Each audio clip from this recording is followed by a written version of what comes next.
Hello, clever people, and welcome to my review for Uncut Gems. So Uncut Gems was a movie directed by the Safdie brothers and starring Adam Sandler, and it follows the story of this man who is a jewel trader in New York City, and he undergoes some pretty shady things and does some pretty shady stuff, and because of it gets himself and everyone around him in some pretty dangerous situations.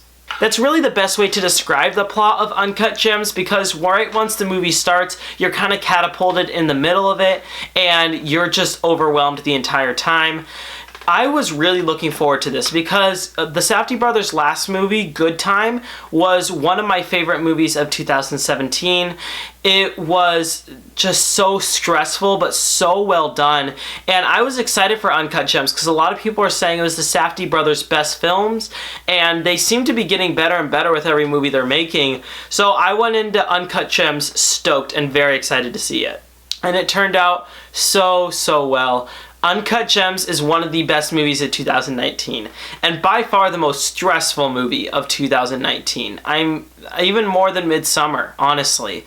This was absolutely insane. It was like Good Time if you took every single quiet second from Good Time and completely eliminated it. There's such little silence in this movie. I went into it super tired, which I was a little bit cautious of, but I never fell asleep because there was constant noise and constantly things going on. And it's all in the filmmaking. It's all in the way that the Safdie brothers did this movie. Everything from the score to the editing to the sound design is Oscar worthy here. The way that the scenes are edited together and the way that it cuts between shots, it's just so uneasing for some reason. Even something as simple as the way that it cuts to different angles or the speed at which it cuts to different angles. It's just somewhat unsettling in a really weird way. And the sound design too. This really should be in heavier consideration for sound editing and sound mixing, and honestly, I think it should win. The sound design in this movie is insane. I can't imagine what it was like editing the sound for this movie, especially just trying to work on it. I mean, it's difficult to overlap a bunch of different audio files, but to have to listen to it to try to create the same environment throughout the whole movie, it's mind-boggling to me. And the cinematography being very shaky at times and very standard at others, and the way that it could go into really tight, closed spaces and feel claustrophobic and sometimes have a further away view that still somehow feels claustrophobic. This movie did not give you a break, and that was fantastic for its lead character. Adam Sandler's performance is amazing. You've heard it, everyone's been saying it, Adam Sandler was spectacular in this movie, one of the best lead acting performances of the year, absolutely 100%, no doubt in my mind. And by having so much stress going on, by having sound design and cinematography and editing and other performances around him, all support the feeling that you're in his shoes. And even though he's a terrible guy and you feel terrible about a lot of the things he has done, you've gone through the stress with him. So you want to know how it's going to turn out. And because of that, the last 20 minutes of this movie were heart racing. I mean, my heart was pounding in my chest.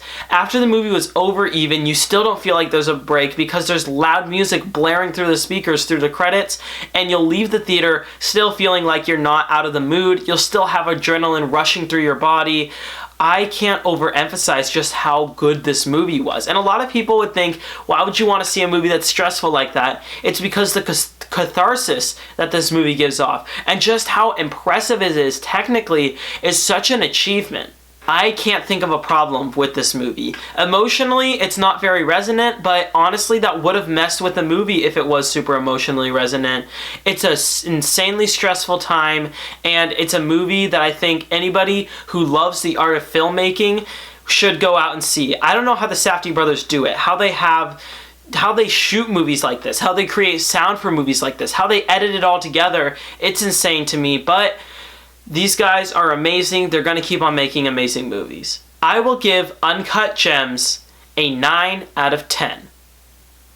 Alright, that concludes my review for Uncut Gems. So, what are your thoughts on this film, or what is your favorite Adam Sandler performance? Comment in the comment section below and let me know. I'm Robert Burke, and this has been The Clever Critics. Goodbye.